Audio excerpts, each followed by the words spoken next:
जय हिंद साथियों आज हम लोग त्रिभुज के बारे में पढ़ेंगे। तो त्रिभुज के बारे में पूरी जानकारी आज इस वीडियो में मिलेगी, तो आप लोग इस वीडियो को ज़रूर पूरा देखिए। बहुत ही ज्ञानवर्धक ये वीडियो होने वाली है। तो चलिए वीडियो को स्टार्ट करते हैं साथियों। तो यहाँ पर लिखा हुआ है, पहले लिखा हुआ है त्रिभुज। त्रिभुज को अंग्रेजी में क्या कहते हैं? ट्रायंगल। अब त्रिभुज किसे कहते हैं पहले हम परिभाषा से देख लेते हैं। तीन सीधी सरल रेखाओं द्वारा घिरे समतल को त्रिभुज कहते हैं। क्या कह रहा है कि तीन सीधी सरल रेखाओं द्वारा घिरे समतल को त्रिभुज कहा जाता है। जैसे मान लीजिए यहाँ पर एक ये लाइन है और एक ये लाइन है, ये सरल रेखाएं हैं, और एक ये लाइन है। अब हमने इस प्रकार से एक त्रिभुज बनाया है। जो ये आकृति प्राप्त हुई है इसे हम क्या कहेंगे? त्रिभुज कहेंगे। यहाँ पर तीन सरल रेखाएं हैं, एक ये सरल रेखा, इसे हम ए, बी और सी मान सकते हैं। तो वही तो यहाँ कह रहा है कि तीन सीधी सरल रेखाओं द्वारा घिरे समतल को त्रिभुज कहते हैं। तो ये आकृति क्या है? त्रिभुज है। तीन भुजाएं होने चाहिए, चाहे जैसे भी बनी हो उसे हम त्रिभुज कहते हैं। जैसे ये क्या है? त्रिभुज है। अगर हम इस प्रकार से बना देते हैं तो ये भी क्या है? त्रिभुज है। अगर इस प्रकार से हम बनाएंगे तो ये भी क्या है? ये त्रिभुज है। त्रिभुज को ये जो आप चिन्ह देख रहे होंगे त्रिभुज, इसे त्रिभुज चिन्ह द्वारा दर्शाया जाता है। त्रिभुज बनाने वाली सरल रेखाओं को त्रिभुज की भुजा कहते हैं। जो ये तीन रेखाएं दी गई हैं इसे हम क्या कहेंगे? त्रिभुज की भुजा कहेंगे। तो अब त्रिभुज की भुजा क्या होती है, शीर्ष क्या होता है, कोण क्या होता है, इसके बारे में थोड़ा ध्यान देते हैं साथियों। अब यहाँ पर लिखा हुआ साथियों, ध्यान दीजिए, बहुत ही महत्वपूर्ण ये बात है साथियों, आपको ध्यान देना चाहिए इस पर। पहले लिखा है भुजा, भुजा, उसके बाद में कोण, उसके बाद में शीर्ष। तो यहाँ पर त्रिभुज में भुजा, कोण, त्रिभुज क्या होता है इसके बारे में देख लेते हैं। यहाँ पर एक त्रिभुज दिया हुआ है। अब त्रिभुज में कितनी भुजाएं हैं? तीन। ये क्या है? भुजा है। त्रिभुज की क्या है? भुजा है। तो त्रिभुज की तीन भुजाएं हैं। ये भी भुजा है और ये भुजा है और ये भुजा है। तो त्रिभुज की कितनी भुजाएं होती हैं? तीन भुजाएं होती हैं। अब इस चित्र में हम कोण देख लेते हैं। कोण कहाँ पर है? तो जहाँ पर दो सरल रेखाएं मिल रही हैं इसे हम क्या कहेंगे? कोण कहेंगे। यहाँ पर कोण बन जाएगा। ये तीनों बिंदु हैं जहाँ पर कोण बनेगा। उसके बाद में शीर्ष क्या होता है? शीर्ष किसे कहते हैं? कोना। ये क्या है? शीर्ष हैं। ये शीर्ष हो जाएंगे। तो हम ए बी सी मान सकते हैं। अब इसमें हम देखेंगे तो शीर्ष कितने हैं? तो इसमें दिए गए हैं शीर्ष तीन हैं, क्योंकि एक, दो, तीन। तो त्रिभुज के कितने शीर्ष होते हैं? तीन शीर्ष होते हैं। और इसकी भुजाएं कितनी होती हैं? त्रिभुज में भुजाएं कितनी होती हैं? तीन भुजाएं होती हैं। ये भुजा और ये भुजा और ये भुजा, तीन भुजाएं होती त्रिभुज की। और त्रिभुज में कोण कितने होते हैं? तो त्रिभुज में तीन कोण होते हैं। यहाँ पर एक कोण यहाँ पर बनेगा और एक कोण यहाँ पर और एक कोण यहाँ पर बनेगा। तो हम लोगों ने अभी तक क्या समझा? भुजा, कोण और शीर्ष, इन चीज़ों के बारे में हम लोगों ने सीखा है। अब आगे देखते हैं साथियों। तो साथियों अब हम लोग देखते हैं त्रिभुज। सबसे पहले यहाँ पर देखते हैं भुजाओं के आधार पर त्रिभुज। यहाँ पर देखेंगे भुजाओं के आधार पर त्रिभुज। तो भुजाओं के आधार पर त्रिभुज 3 प्रकार के होते हैं। कौन कौन से होते हैं? समबाहु त्रिभुज, विषमबाहु त्रिभुज और तीसरा नंबर है समद्विबाहु त्रिभुज। उसके बाद में हम लोग पढ़ेंगे कोणों के आधार पर त्रिभुज। तो कोणों के आधार पर त्रिभुज भी 3 प्रकार के होते हैं।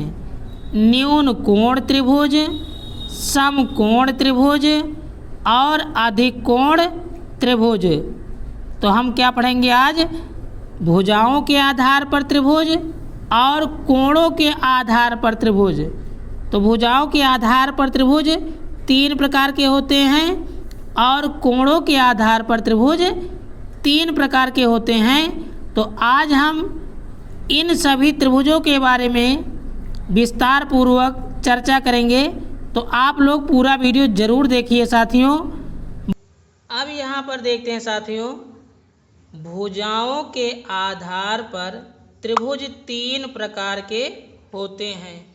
अब हमको सबसे पहले भुजाओं के आधार पर त्रिभुज को पढ़ना है। तो सबसे पहले हम देखते हैं समबाहु त्रिभुज। समबाहु त्रिभुज क्या होता है? तो सम का मतलब हुआ बराबर और बाहु मतलब भुजा। जिसकी सभी भुजाएं बराबर होती हैं उसे क्या कहते हैं? समबाहु त्रिभुज कहते हैं। यहाँ पर देख लेते हैं क्या लिखा है। जब किसी त्रिभुज की तीनों भुजाएं समान हों उसे समबाहु अथवा समत्रिबाहु त्रिभुज कहते हैं। समबाहु त्रिभुज के तीनों अंतःकोण बराबर होते हैं अर्थात 60 अंश के होते हैं। यानी कहने का मतलब ऐसा त्रिभुज जिसकी सभी भुजाएं बराबर हों उसे हम क्या कहेंगे? समबाहु त्रिभुज। जैसे हम एक चित्र के माध्यम से समझ लेते हैं साथियों।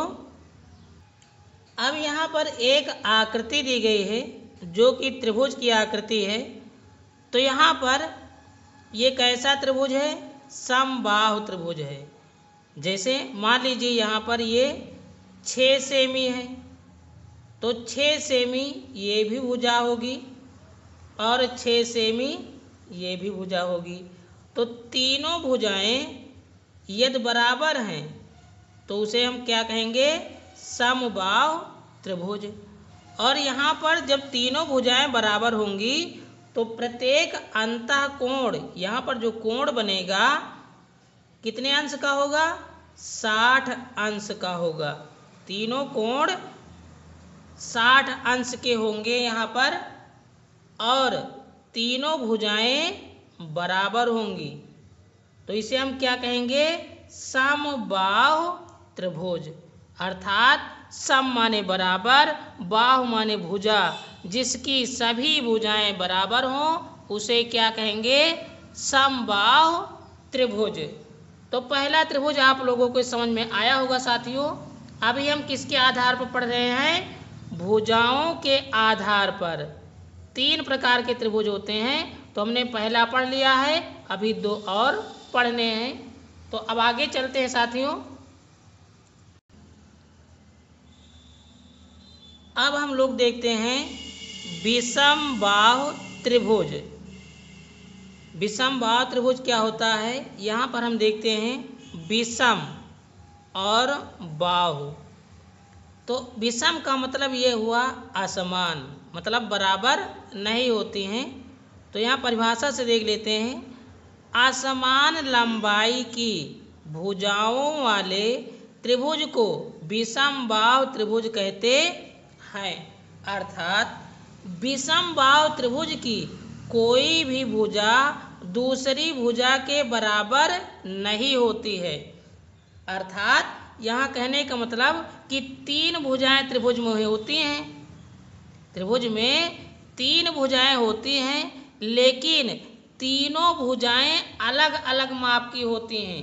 कोई भी भुजा एक दूसरे के बराबर नहीं होती है। जैसे हम समझ लेते हैं, मान लीजिए यहाँ पर ये 8 सेमी है, मान लेते हैं, तो ये कितनी सेमी हो जाएगी, या मान लीजिए 7 सेमी है और ये 5 सेमी की हो जाएगी। यहाँ पर तीनों भुजाएं एक समान नहीं हैं और ना ही एक भुजा दूसरे के बराबर है। अर्थात कहने का मतलब कि तीनों भुजाओं की माप अलग अलग है। अगर ये 8 सेमी है तो ये 7 सेमी है, ये 5 सेमी है। तीनों भुजाएं अलग अलग माप की हों तो उसे हम क्या कहेंगे, विषम बाहु त्रिभुज। आपको समझ में आया होगा साथियों कि तीनों भुजाएं अलग अलग हों, मतलब कोई 8 सेमी के है, यहाँ पर 7 सेमी के है, ये 5 सेमी के है, तो तीनों भुजाएं बराबर ना हो उसे हम क्या कहेंगे, विषम बाहु त्रिभुज। अब देखते हैं साथियों समद्विबाहु त्रिभुज। यहाँ शब्द से ही हम समझ सकते हैं क्या लिखा है, सम, सम का मतलब हुआ बराबर, द्वि, द्वि का मतलब हुआ दो, और बाहु, बाहु का मतलब भुजाएं। जिस त्रिभुज की दो भुजाएं समान हो उसे हम क्या कहेंगे, समद्विबाहु त्रिभुज। यहाँ पर क्या लिखा हुआ है, जब किसी त्रिभुज की दो भुजाएं लंबाई में एक दूसरे के बराबर होती हैं तो उसे समद्विबाहु त्रिभुज कहा जाता है। समद्विबाहु त्रिभुज की बराबर भुजाओं के सामने वाले कोण भी एक दूसरे के बराबर होते हैं। जैसे यहाँ पर हम देख लेते हैं, ये कैसा चित्र है, समद्विबाहु त्रिभुज का चित्र है। यहाँ पर ये भुजा इस भुजा के बराबर है, लेकिन ये भुजा बराबर नहीं है।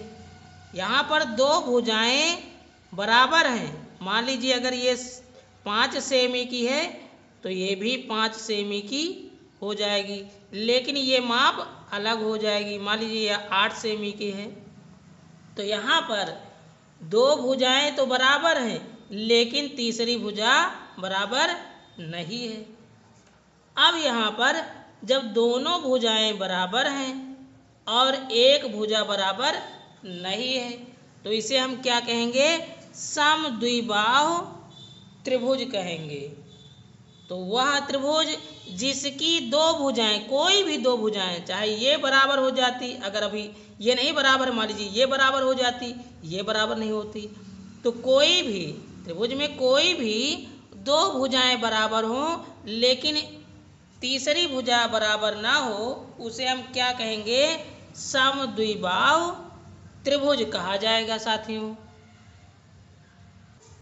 अब देखते हैं साथियों, कोणों के आधार पर त्रिभुज 3 प्रकार के होते हैं। अगर हम कोणों के आधार पर देखेंगे तो त्रिभुज कितने प्रकार के होते हैं, 3 प्रकार के होते हैं। यहाँ पर क्या लिखा हुआ है, नंबर 1 न्यून कोण त्रिभुज। इसे हम एक्यूट एंगल ट्रायंगल कह सकते हैं या फिर एक्यूट ट्रायंगल कहेंगे, तो हम दोनों चीज़ यहाँ पर कह सकते हैं। तो यहाँ पर न्यून कोण त्रिभुज के बारे में हम पढ़ेंगे। तो न्यून कोण त्रिभुज को देख लेते हैं। जब किसी त्रिभुज के तीनों अंतःकोण न्यून कोण अर्थात 90 अंश से छोटे होते हैं तो इस प्रकार के त्रिभुज को न्यून कोण त्रिभुज कहा जाता है। जैसे हम समझते हैं चित्र से, तो यहाँ पर तीनों कोण, कितने कोण बन रहे हैं? 3 कोण बन रहे हैं। यहाँ पर एक कोण बन रहा है, एक कोण यहाँ पर और एक कोण यहाँ पर बन रहा है।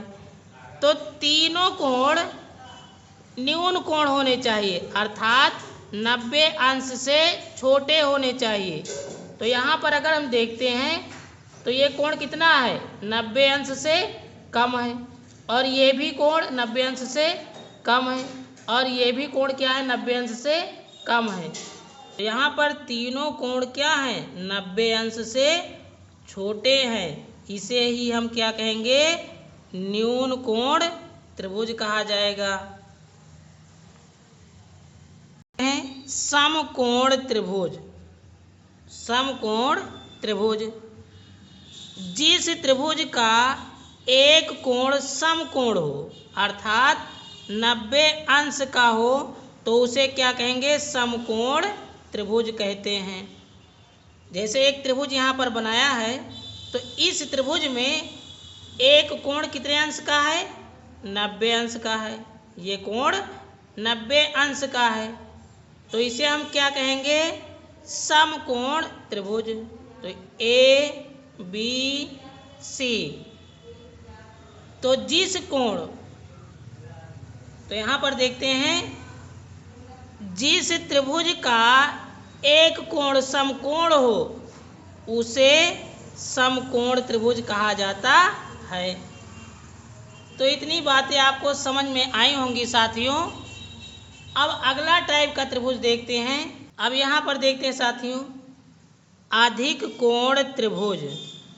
अधिक कोण त्रिभुज क्या होता है? जब किसी त्रिभुज का एक कोण समकोण से बड़ा लेकिन दो समकोण अर्थात 180 अंश से छोटा होता है, तो उसे अधिक कोण त्रिभुज कहते हैं।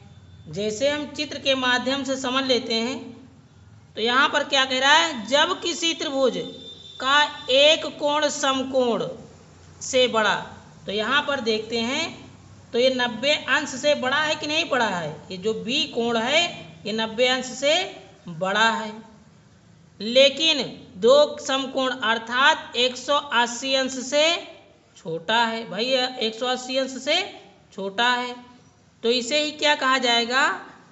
अधिक कोण त्रिभुज कहा जाएगा।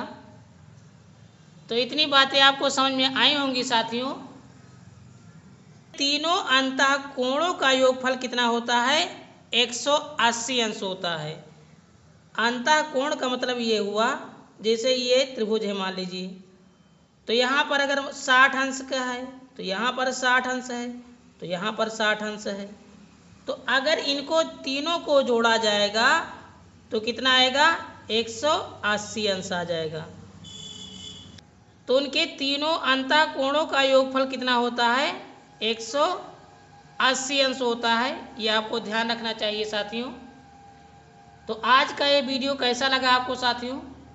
कमेंट में ज़रूर बताइए। यदि पसंद आया है तो चैनल को भी सब्सक्राइब कीजिए। पूरा वीडियो देखने के लिए आपका बहुत बहुत धन्यवाद साथियों।